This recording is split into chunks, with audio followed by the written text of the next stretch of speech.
couscous Mandoro.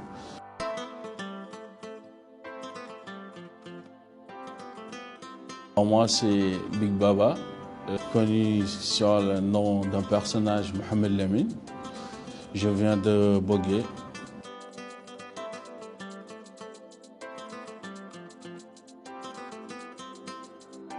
Étant tout petit, j'aimais imiter les gens, j'aimais imiter surtout les grandes personnes. Par la suite, j'ai choisi d'être un artiste, mais pas humoriste. J'ai fait le rap d'abord et après j'ai fait l'islam. Par la suite, j'ai eu deux petits frères qui font aussi le rap. Et après, j'ai compris qu'il fallait que je sacrifie ma carrière hip-hop pour aller vers ce que je veux. Mais je ne savais pas avant quoi faire exactement. J'ai opté l'humour parce que j'ai toujours aimé faire rire les gens. Je me suis dit, bon, je suis peut-être né humoriste.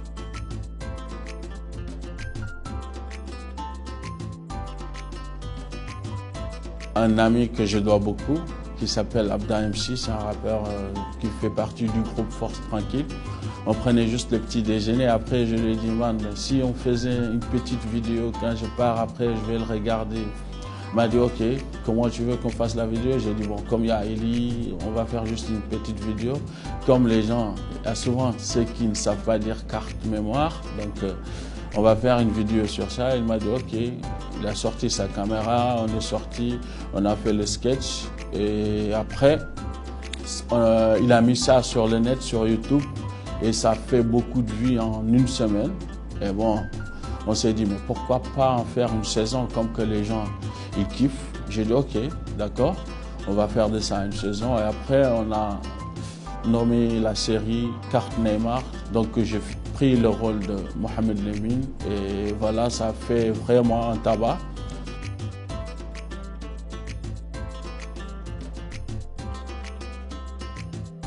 J'ai continué à faire des spectacles, des tournées, surtout du one-man show, parce qu'ici, les gens ne savent pas exactement le one-man show. Donc j'ai profité de la série. Quand on m'appelle pour que je joue pour un village ou une ville, au lieu de ramener des gens pour jouer avec eux, je préfère juste faire le one-man show parce que c'est ce que je voulais faire depuis.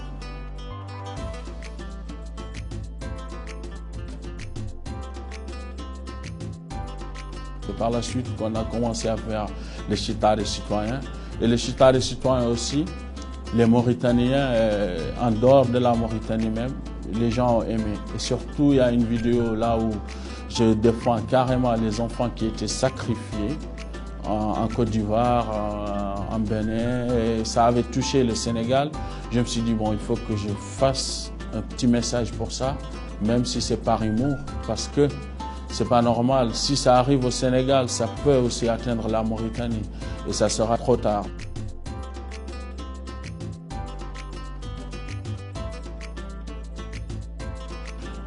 Ça a fait le buzz jusqu'à qu'il y a certains petits qui ont repris, mais comme Hassan il a repris, ça n'a jamais été parce qu'il l'a très bien fait. Et à notre rencontre, j'étais très ému. J'étais très ému. Ça fait partie des meilleurs moments de ma vie artistique que j'ai vécu parce que ce gosse, il m'aimait réellement, il m'imitait réellement jusqu'à aller dire que lui, il prend mon prénom, il sera appelé Big Baba et moi Hassan Zoro. Et ça fait un grand plaisir aussi qu'on m'appelle Hassan Zoro aussi parce que ce gosse, je l'aime bien aussi moi.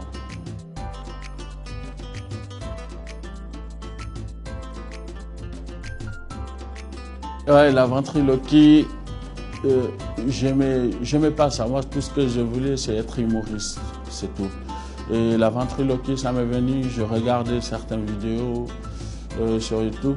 En réalité, j'ai vu certains commentaires des Blancs qui disaient, il y a un qui a dit, il n'a jamais vu un ventriloque noir. Et il y a quelqu'un qui, je crois, qui connaît très bien la ventriloquie, qui a mis sur commentaire, c'était sur la vidéo d'un ventriloque qui s'appelle Marc Metraille, l'homme qui fait parler le chien. Il a dit, les Noirs ne peuvent pas être ventriloques parce qu'ils ont des grosses lèvres. Donc ce qui fait que pour ne pas bouger tes lèvres, il faut que tes lèvres soient petites. Je me suis dit, mais attends, ça peut être un défi aussi. d'être le premier noir ventriloque, surtout d'être le premier Mauritanien ventriloque. Bon, le premier au monde, un ventriloque noir, le premier au monde, c'est un Mauritanien, donc ça peut faire la fierté de mon pays et ça peut aussi faire ma fierté. Oh Henri, si tu savais... Tu la fermes! Attends, allez, laisse-le chanter. Ok. Oh Henri, si tu savais...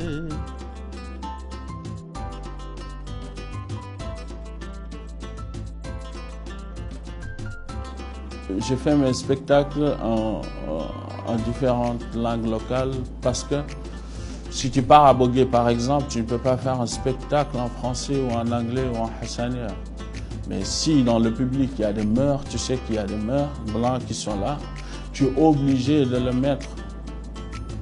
Tu es obligé de mettre les deux langues, le hassania et le pulaar. Mais quand je viens à Bogué, je ne vois que des halpulaar, je le fais en pulaar tout mon spectacle. Mais en gardant toujours mon personnage, Mohamed Lamine.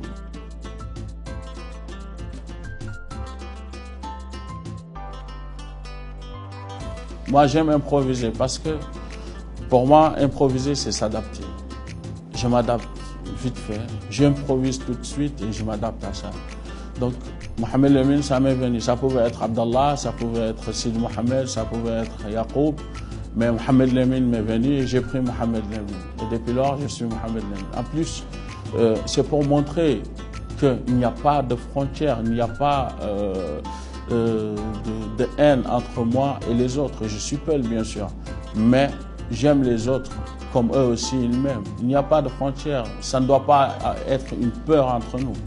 Entre nous, les Peuls, les Wolofs, les Soniké, les Meurs, les Bambara, on est tous Mauritaniens.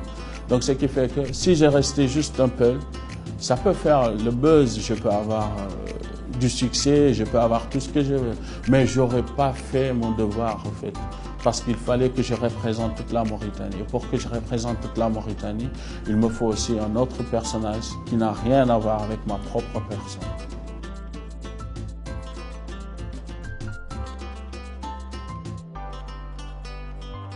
J'ai un spectacle, c'est parce que c'est un spectacle que vraiment que j'ai visé très haut à l'Ambassadeur, parce que c'est pas un petit spectacle que je veux faire. Je veux faire un spectacle de 2 heures de temps et le rire chaque 9 secondes. Et un autre projet, je dois travailler avec certaines classes de l'école française pour les enfants et tout, pour les enseigner, faire de la ventriloquie avec eux. Les motiver aussi, surtout sur leur oral, moralement et tout. Et à part ça, j'ai un projet quand même pour la Mauritanie parce qu'il y a des jeunes qui font rire, qui veulent faire de l'humour, mais ils n'ont pas la chance ou la force de le faire sur tous les lieux. Donc ce qui fait que je suis en train de voir comment avoir un lieu pour chaque mois au moins. On a des répétitions, on a des rencontres, des ateliers et à la fin du mois, on prend un samedi, on fait un spectacle. Et moi, c'est ça mon projet pour l'instant le plus important parce que je ne suis pas un jeune qui va fuir son pays. Loin de là, je vais rester dans ce pays quoi qu'il arrivera. Il m'a vu naître, donc il me verra grandir.